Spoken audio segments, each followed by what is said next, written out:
तो hello guys, welcome back to my channel. आप सब लोग सही होंगे, ठीक होंगे, तंदुरुस्त होंगे, मैं आशंका करता हूँ। तो दोस्तों, आज हम लोग जानेंगे कि चेक रिपब्लिक के लॉन्ग टर्म वीज़ा के लिए, सीजनल वर्क परमिट के लिए एम्बेसी बुकिंग कैसे करें। जैसे कि आप लोग जानते हैं, मैंने लास्ट वीडियो में बताया था कि आपको एम्बेसी बुकिंग के डेट्स कहाँ मिलेंगे और कब मिलेंगे। तो अभी इस वीडियो में हम लोग बात करेंगे कि एम्बेसी बुकिंग कैसे करें। सबसे पहले आप अपने क्रोम ब्राउज़र पे जाइए, मैं अपने सफारी ब्राउज़र पे जाऊंगा। यहाँ पे आपको वही वेबसाइट पे जाना है जो मैंने पहले बताया था, mzv.gov.c।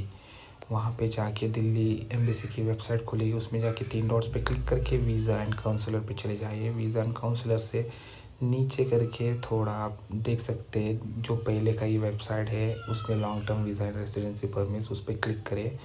वेबसाइट पे जाके सीधा नीचे जाके हम लोग को अभी सीजनल वर्क परमिट का अपॉइंटमेंट लेना है। तो सीजनल वर्क परमिट में लास्ट में जाके booking appointment for submission of applicants for long term visa for the purpose of seasonal employment citizen of India, जो ये है लास्ट वाला, उस पर क्लिक कीजिए। तो इस पर क्लिक करने के बाद दोस्तों, सबसे पहले हम लोग देखेंगे कि रिक्वायरमेंट्स क्या है। जैसे कि कुछ भी हम लोग ईमेल पे भेज नहीं सकते, उसमें कुछ रिक्वायरमेंट्स होती है। जैसे कि देखिए, फर्स्ट पॉइंट है send a registration email to a following email address. ये लोगों ने उधर ईमेल अपना एम्बेसी का सिर्फ seasonal work permit long term का ईमेल दिया हुआ है, जो कि newdelhi.seasonal@mzv.gov.cz है। उसी ईमेल पे आपका एप्लीकेशन ये होगा, एक्सेप्ट होगा। आप दूसरे ईमेल पे भेजोगे तो नहीं होगा, सिर्फ यही ईमेल पे होगा। तो ध्यान से ईमेल देखिए, ये कॉपी कर लीजिएगा, मैं अपने डिस्क्रिप्शन में दे दूँगा। और नेक्स्ट पॉइंट है the request must be address directly to the specified appointment email address and email address must be not only be included in CC. जो वो लोग बोल रहे हैं कि सीसी, उधर जब ईमेल हम लोग भेजते हैं तो उधर सीसी टू वो रहता है, तो उस पर सीसी में ऐड नहीं करना, सिर्फ टू पे ऐड करना है वो। तो मैं आप लोगों को बाद में एग्जांपल बता दूंगा। तो दूसरा पॉइंट है in the subject line of the email stay only passport number.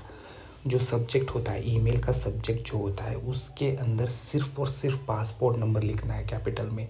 उसके अलावा कुछ भी नहीं लिखना। पासपोर्ट नंबर के अलावा नाम लिखना होता है, एड्रेस लिखना होता है, या फिर पर्पस लिखना होता है, कुछ भी नहीं लिखना है। सिर्फ और सिर्फ आपका पासपोर्ट नंबर लिखना है। अगर उसके अलावा एक अल्फ़ाबेट भी ज़्यादा हुआ तो आपका एप्लीकेशन रिजेक्ट हो जाएगा। तो ये सबसे इम्पॉर्टेंट पॉइंट है। और थर्ड पॉइंट है in the body of the email including following information: full name as it appear on your travel document, type of visa and purpose of stay.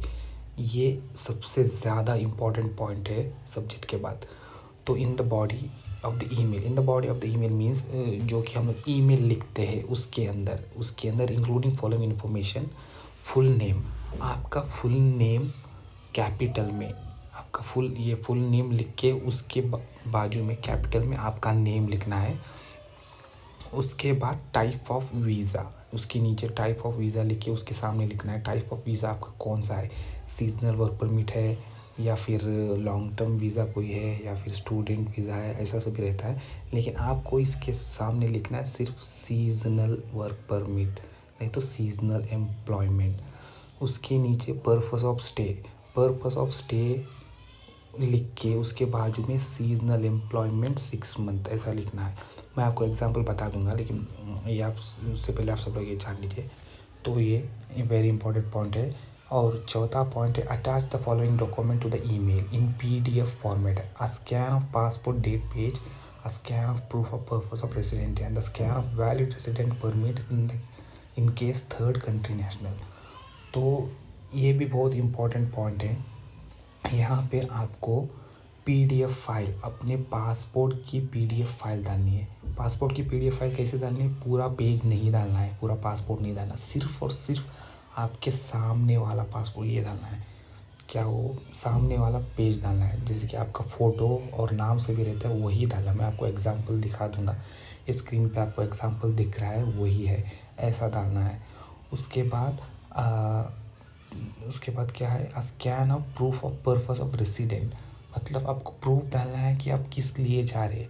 जैसे कि सपोज़ आप लोग वर्क परमिट के लिए apply किया, तो आपको work permit, accommodation letter, acceptance letter सब लोग साथ में आते, तो आपको सिर्फ वर्क परमिट डालना है।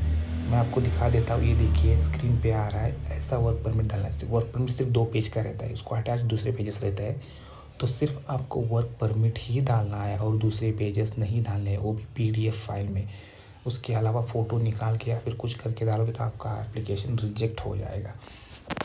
तो ये भी एक ध्यान देने वाला पॉइंट है। और 5वां पॉइंट है, applicants who are not citizen of country belong to the territorial jurisdiction of the embassy of the चेक Republic in Delhi must also attach proof that they have been permitted to the resident in the country within the territorial jurisdiction of embassy for at least 2 years preceding application. If residence cannot be proven, the applicant must be submit an application in their home country. ये जो 5वां point होता है, ये दूसरों के लिए होता है, जैसे कि वो दुबई में रहते हैं या फिर कुवैत में रहते हैं, कतर में रहते हैं, उनके लिए होता है, जो कि वो इंडिया में अप्लाई करना चाहते हैं बाहर से।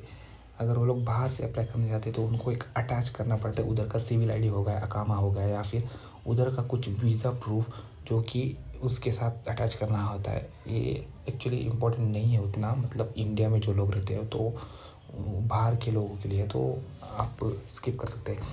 और 6 वाला पॉइंट है, 1 applicant 1 email, submit only 1 per applicant due to the strong anti-spam protection used by the Czech Republic of the Foreign Affairs. It is recommended to send each applicant request for the different email address. तो 6 वाला point ये है कि एक application सिर्फ एक ही email से send होगा। अगर आप अपनी ईमेल से 2 एप्लीकेशन 2 लोगों की सेंड करोगे तो वो रिजेक्ट हो जाएगा, या फिर आपका एप्लीकेशन 2 अलग अलग ईमेल से एक ही एप्लीकेशन सेंड करोगे तो रिजेक्ट हो जाएगा। तो आपको एक ईमेल पे आपका एक ही एप्लीकेशन सेंड करना, उसके अलावा नहीं करना। तो ये भी आप ध्यान रखिए। और 7वां पॉइंट है, your email will be proceed electronically by a system based on randomize element. मतलब आपका ईमेल जो है वो ऑटोमेटिक सिस्टम पे अपडेट होगा। वो ना कोई एजेंट कुछ कर सकता है, ना कोई एजेंसी कर सकता है। आप लोग एजेंट को बहुत पैसा देते हो आपका ईमेल ये एम्बेसी अपॉइंटमेंट सिक्योर करने के लिए, वो सिर्फ बकवास है। वो एजेंट आपको लूटते हैं 60-70 हज़ार को, ये कुछ भी नहीं होने वाला। जो भी पूरा सिस्टम ऑटोमेटिक होता है, आपके हाथ में भी कुछ नहीं रहता, एजेंट के हाथ में भी कुछ नहीं रहता। तो ध्यान रखिए एजेंट से पैसा देने पहले, तो ये पॉइंट मेनली याद रखिए। और 8वां पॉइंट है, the following email will B disqualify for the registration process. तो जो ये पॉइंट्स ईमेल में होते हैं तो वो ईमेल रिजेक्ट हो जाएगा। जैसे कि email that not send the format specified in the point 3 1 और 3। ईमेल जो प्रॉपर फॉर्मेट पे जो नहीं बना है, जो कि पॉइंट 1 और 3 पे इधर 1 और 3 पे इधर लिखा हुआ है, वो फॉर्मेट में नहीं डाले तो वो रिजेक्ट हो जाएगा। और सेकेंड नंबर है, email that do not include the attachment preferred in point 4।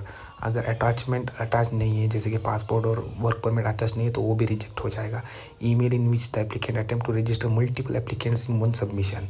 ये भी ध्यान रखिए कि एक ही बार में आप मल्टीपल एप्लीकेशन सेंड नहीं कर सकते, तो वो भी रिजेक्ट हो जाएगा। Email that are send multiple time by 1 applicant. और आपके और ये भी पॉइंट इंपॉर्टेंट है कि आप एक ही ईमेल से 2 बार अपना एप्लीकेशन सेंड करोगे तो वो भी रिजेक्ट हो जाएगा, तो वो भी ध्यान रखिएगा। और 5वां पॉइंट है, email send outside the specific registration period. और ईमेल जो 11 बजे से इधर आप देखिए, इधर 11 बजे ओपन होता है और 17 को क्लोज़ होता है। आप 11 से 1 मिनट या 1 सेकंड पहले भी आप ईमेल भेजोगे तो वो भी रिजेक्ट हो जाएगा। और 17 के बाद 1 मिनट भी या फिर 1 सेकेंड भी बाद में भेजोगे तो वो भी रिजेक्ट हो जाएगा। तो ध्यान रखिए, टाइम भी वेरी इंपॉर्टेंट है। और 6वां पॉइंट है, email with attach larger than 10 MB। आपकी ईमेल जो आपके फाइल है पासपोर्ट और वर्क परमिट, ये भी ध्यान से सुनिएगा, ये टोटल दोनों फाइल 10 MB के होने चाहिए। 10 MB से नीचे भी हुए तो भी चलेगा, लेकिन 10 MB से 1 KB भी ऊपर हुआ तो वो ईमेल भी रिजेक्ट हो जाएगा। तो आप लोग ये भी ध्यान रखिएगा। तो दोस्तों, ये सब होने के बाद हम लोग को 7 दिन तक वेट करना पड़ता है। 7 दिन के अंदर हम लोग को कंफर्मेशन आ जाता है कि हमको अपॉइंटमेंट मिली है क्या नहीं। बल्कि अगर हमको अपॉइंटमेंट मिलती है तो लगभग मिनिमम 3 दिन के अंदर तो हमको कंफर्मेशन आ जाता है। मैक्सिमम 7 दिन ही है, लेकिन मिनिमम अगर उनका वर्कलोड कम रहता है तो 3 दिन के अंदर आ जाता है। अगर 7 दिन तक या फिर 7 दिन में आ जाएगा। अगर 7 दिन तक आपकी अपॉइंटमेंट कंफर्मेशन नहीं आई तो समझने का कुछ गड़बड़ है या फिर कुछ गलत हुआ है, नहीं तो स्लॉट फुल हो गया है, ऐसा कुछ कंफर्मेशन ईमेल आ जाता है। तो बस यही है दोस्तों, बस यही किन चीज़ों की ध्यान रखना है। अभी हम लोग जाते हैं आप लोगों को ईमेल कैसा सेंड करना है मैं आप लोगों को बताता हूँ। ईमेल सेंड कैसा करना है और कैसा लिख के सेंड करना है वर्क परमिट का, वो सब कुछ मैं अभी आपको बताता हूँ। देखिए तो गाइस देखिए, हम लोग को ईमेल ऐसे टाइप करना है। मैं ऑलरेडी ईमेल और पीडीएफ सब डाल चुका हूँ, तो आप लोग को दिखा देता हूँ। ईमेल 2 में जो ईमेल है newdelhi.seasonal@mzb.government.cz, ये ईमेल डालनी है और फ्रॉम रहेगा आपका ईमेल जो कि कौन से आप ईमेल से सेंड करने वाले हो। और दोस्तों ये इम्पोर्टेंट है सब्जेक्ट आपको आपका सिर्फ पासपोर्ट नंबर ही डालना है, ना कि इसके बाजू में नाम डालना है, ना कुछ नहीं, सिर्फ़ और सिर्फ पासपोर्ट नंबर ही डालना है। और नीचे आ जाते हैं, जैसे कि वो ईमेल पे बताया है, फुल नेम आपका नेम डालना है। जैसे कि मैंने स्पाइडी ब्लॉगर डाला हूँ, आपका फुल नेम, आपका नाम डालना है, वो भी कैपिटल में, स्मॉल में नहीं, कैपिटल में आपका फुल नेम डालना है।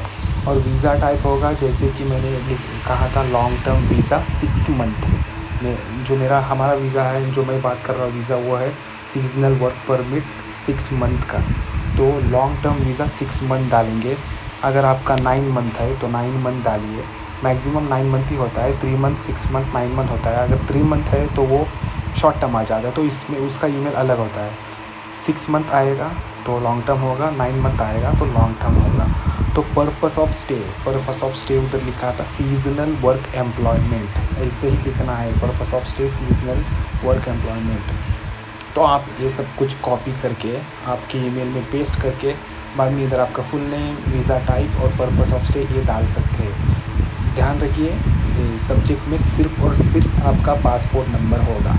एंड वर्क परमिट जो मैंने आपको दिखाया था, वो वर्क परमिट आप यहाँ पे पीडीएफ में डालेंगे और आपका पासपोर्ट यहाँ पे डालेंगे। और आप एग्जैक्टली अभी आप अगस्त में 6 तारीख को है, एग्जैक्टली अगस्त 6 तारीख को 11 बजे सुबह में रेडी रहना है। 11 बजते ही आपको ये ईमेल सेंड करना है। 11 बजते ही आपको ईमेल एग्जैक्टली सेंड इसलिए करना है क्योंकि फर्स्ट कम फर्स्ट सर्व है। जितनी जल्दी आप ईमेल सेंड करोगे उतना जल्दी चांसेस रहते हैं कि आपको अपॉइंटमेंट मिल जाए। और दूसरी बात दोस्तों, अपॉइंटमेंट का कंफर्मेशन कोई नहीं दे सकता। ये टोटली सिस्टम, ऑटोमेटेड सिस्टम है जो कि चेक एम्बेसी ने अब बनाया है। और वो कोई एजेंट कंफर्म नहीं कर सकता कि आपको अपॉइंटमेंट मिलेगी, ना कोई पैसे लेके करने वाला कर सकता है।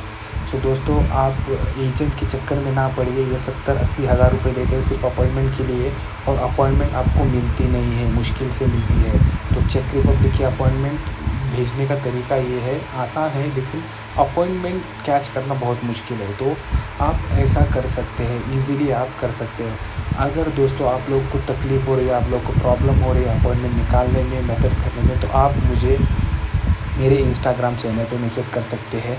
मैं आपको मिनिमल चार्जेस पे आपको अपॉइंटमेंट बुकिंग करके दूंगा।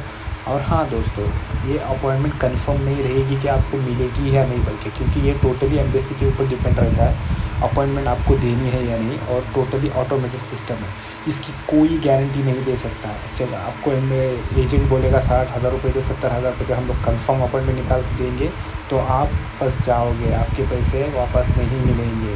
कोई भी एजेंट हो, जो भी एजेंट आपको वर्क परमिट दे रहा है, वो खुद एजेंट वही क्यों ना हो कि आपको अपॉइंटमेंट निकाल के दे, कंफर्म अपॉइंटमेंट निकाल के दे बोले, तो बेकार है दोस्तों। आप उसके पास जाओगे तो बेकार ही हो जाएगा। इसलिए अगर आपको अपॉइंटमेंट निकालने में तकलीफ़ हो रही है तो मिनिमल चार्जेस में मैं आपको अपॉइंटमेंट निकाल के दूंगा। मतलब कंफर्म मिलेगी या नहीं ये नहीं बोल सकता, मैं सिर्फ ये मेथड यूज़ करके ईमेल एम्बेसी को सेंड कर सकता हूँ। तो ये सब था अपॉइंटमेंट निकालने का तरीका दोस्तों। अगर आप लोग को वीडियो पसंद आई तो वीडियो को लाइक कीजिए, सब्सक्राइब कीजिए, कमेंट कीजिए। आपको ऐसे ही आपको वीडियोस आते रहेंगे और हम लोग आपके लिए ऐसे वीडियो बनाते रहेंगे। तो थैंक यू गाइस।